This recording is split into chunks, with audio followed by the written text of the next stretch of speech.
Наш эфир продолжит выпуск новостей. В студии Иван Лазаренко и коротко о главных темах. Пассажирский самолет Ан-26 потерпел крушение на Камчатке. В регионе объявлен трехдневный траур. Роспотребнадзор отменил обязательную сдачу ПЦР-теста на коронавирус для возвращающихся в Россию из-за границы россиян. В селе Бердигистях прошла генеральная репетиция открытия 21-й спартакиады по национальным видам спорта и игры манчар.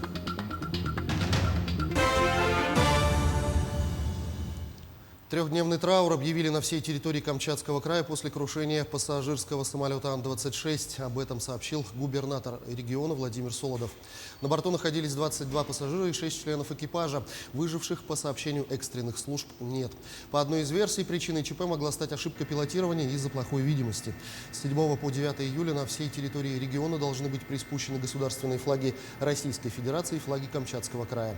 Телерадиокомпаниям и учреждениям культуры предложено отменить развлекательные передачи и мероприятия.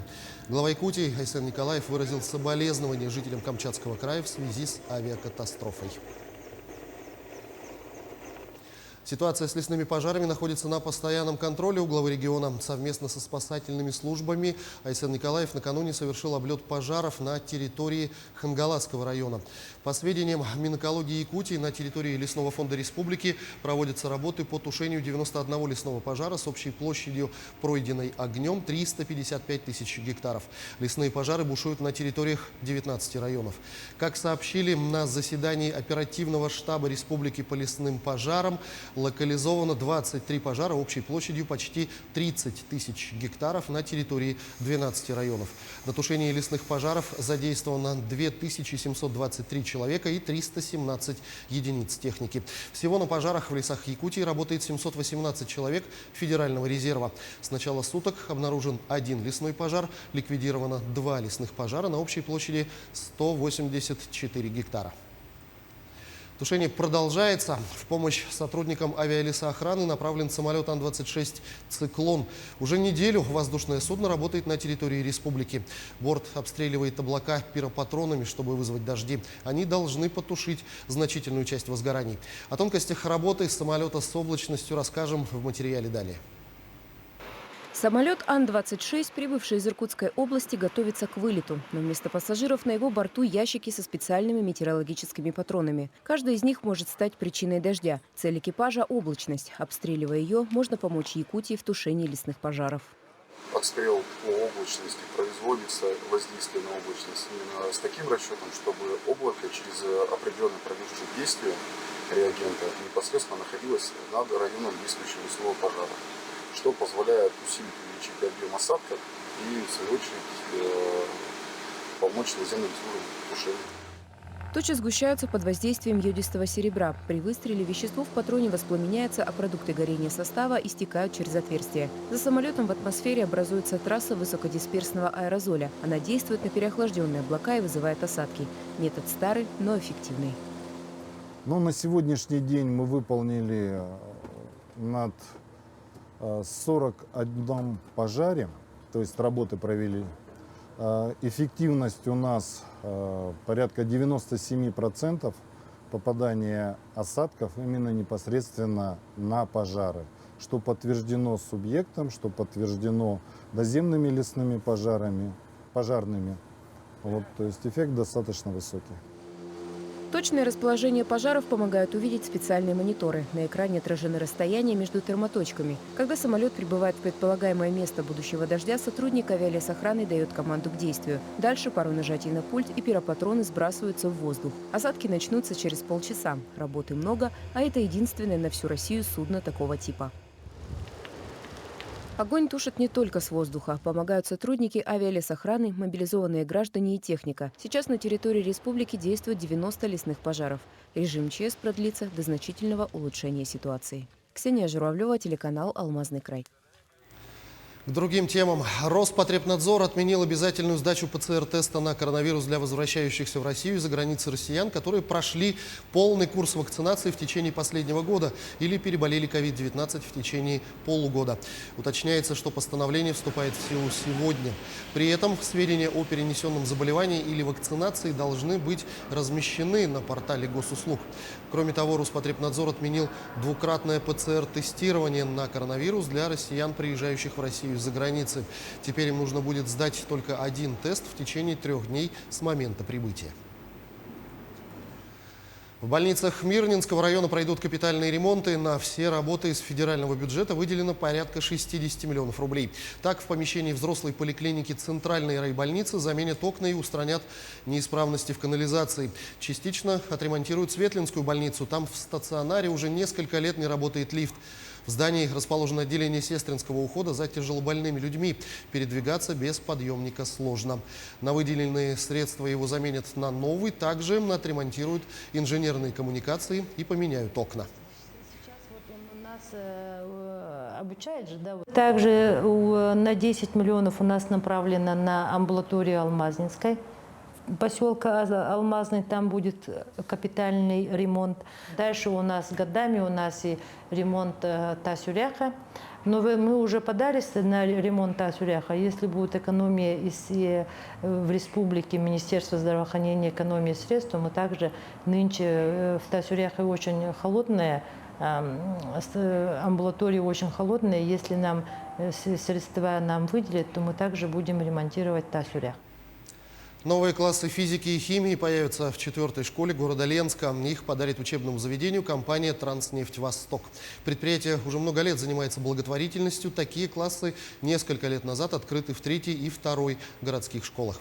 Все подробности далее. Полностью поменяет свой облик бывший кабинет химии. Реконструирован будет и конференц-зал под уроки физики. Ремонт ведет подрядная компания «Стройсервис». Бригада небольшая, всего 10 человек, но работают слаженно и быстро. Сегодня полным ходом идут подготовительные работы. Снят старый слой штукатурки и сделана стяжка полов. Штукатуры, пол заливали, стяжку делали, батарею собираем, чтобы вешать там. Под батареями будем штукатурить нормально. Гладко делать, потом коробки будем собирать, чтобы все закрыть, чтобы закрытие делаем. Потолок потом будем собирать уже на днях. Ну, по очереди все работы по-быстрому хотим делать, сдавать, чтобы нормально было. На ремонт классов компания «Транснефть Восток» выделила 5 миллионов рублей. Еще 3 миллиона на их оснащение. С 2019 года мы работаем над этим проектом вместе с «Транснефть Восток». «Транснефть Восток», мы зашли в их благотворительную программу, и эти 2 класса, это кабинет физики и кабинет химии, выполняются на средства, только благотворительные средства «Транснефть Восток». Мы очень рады тому, что общественность уделяет внимание школам. По словам директора школы, учебные аудитории будут отвечать всем современным стандартам. В кабинетах появятся лаборатории, в классе химии долгожданный вытяжной шкаф. В физике к каждому учебному месту будет подведена электроразводка. Планируем закончить это к сентябрю. Работают здесь 2 бригады, как подрядчик нам сказал. Подрядчик здесь у нас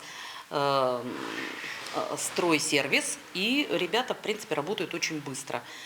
Рано приходят, целый день работают и поздно уходят. Поэтому мы довольны. Вот так будут выглядеть классы после ремонта. Это кабинет химии 3-й городской школы. Здесь установлены интерактивные доски, на стенах наглядные пособия. На каждой партии комплект для проведения лабораторных работ. Кабинеты 4-й городской школы тоже изменятся до неузнаваемости. Светлана Балеева, Виталий Андреев, Ленск.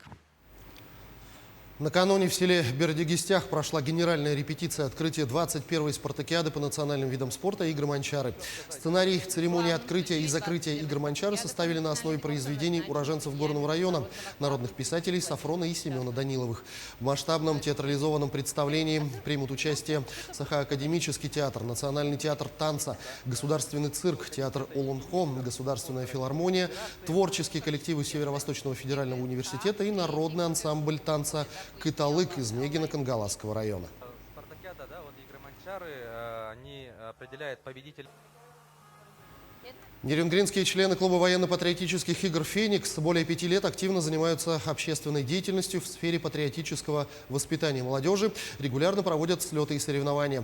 Этим летом активисты организовали большой ролевой проект «Ключи от города». Об игре и ее участниках расскажут наши коллеги.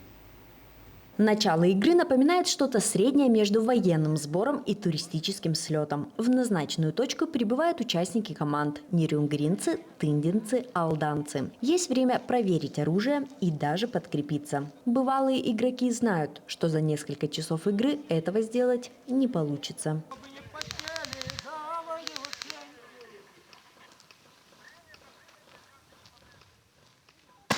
Игра на свежем воздухе с полной экипировкой. Бронежилеты, очки и маски – это уже не антураж, а средства индивидуальной защиты, необходимые каждому, кто решил перейти границу полигона. 3 стороны. Это конфликтующие стороны НАТО и Российская Федерация и мирные жители. В составе мирных жителей были у нас как и работники, то есть была немножко развита такая инфраструктура, у нас были магазины, была аптека. Но впервые мы завезли здесь сюда технику. Мало, у нас были боевые автомобили, на которых передвигались группы диверсионные, то есть работали по назначению. Как отмечают сами игроки, такие выходные, как поход к психотерапевту. А смысл игры – коллективный отдых, нейтрализация негативных эмоций и агрессивных устремлений, радость взаимного общения достойных людей. Игра довольно-таки насыщенная. Это первая у нас была ночная фаза. Вообще первый раз поехали на суточные игры. Обычно у нас только, то есть целый день играем и все. А тут именно что несколько дней. В целом очень понравилось. В принципе, сюжет, я как понимаю, здесь развивается уже не первый год. То есть мы в него вклинулись, играли совместно с теннисской командой. То есть они уже играли, а мы как бы к ним подключились. В целом все понравилось, отличная игра. Они воплощают в жизнь мечту миллионов любителей компьютерных игр. Выбрать любое оружие, снаряжение и армию, погрузиться в мир закрытого городка с военным положением. Они знают, как пройти войну и выжить. На протяжении 3 дней шли ожесточенные боевые действия, да, проходила сама ролевая составляющая данной игры. И по итогу вообще по сюжету выиграла команда сборной России, получается, да, как бы команда сил Российской Федерации. Вот. А по итогу просто игры, окончания 3 этих дней, то победила команда НАТО, то есть команда сил НАТО. Взорвали бомбу и тем самым уничтожили базу Российской Федерации. Страйкбол не настоящая война, но настоящие страсти. В игре есть сюжет на будущий год, который меняется на протяжении игры. Это игра без рамок, но здесь необходимо быть честным с собой и окружающими игроками. Здесь игроки доверяют друг другу, так как их объединяет одна цель – насладиться игрой. Екатерина Павлова, Захар Головин, Нерюнгри. И о погоде. Дожди и грозы прогнозируют в нескольких районах республики сегодня. На севере Мирнинского, в Оленёкском, Жиганском, днем в Верхоянском, Колыме и Дигирском районах дожди местами сильные. Также осадки ожидаются местами в центральных районах. Ночью на востоке Алданского района кратковременные дожди, местами грозы. Отмечается, что при грозах возможен порывистый ветер до 15-20 метров в секунду. В арктических районах также прогнозируют умеренный дождь. К этому часу вся информация. Мы следим за развитием событий. Оставайтесь на нашем канале.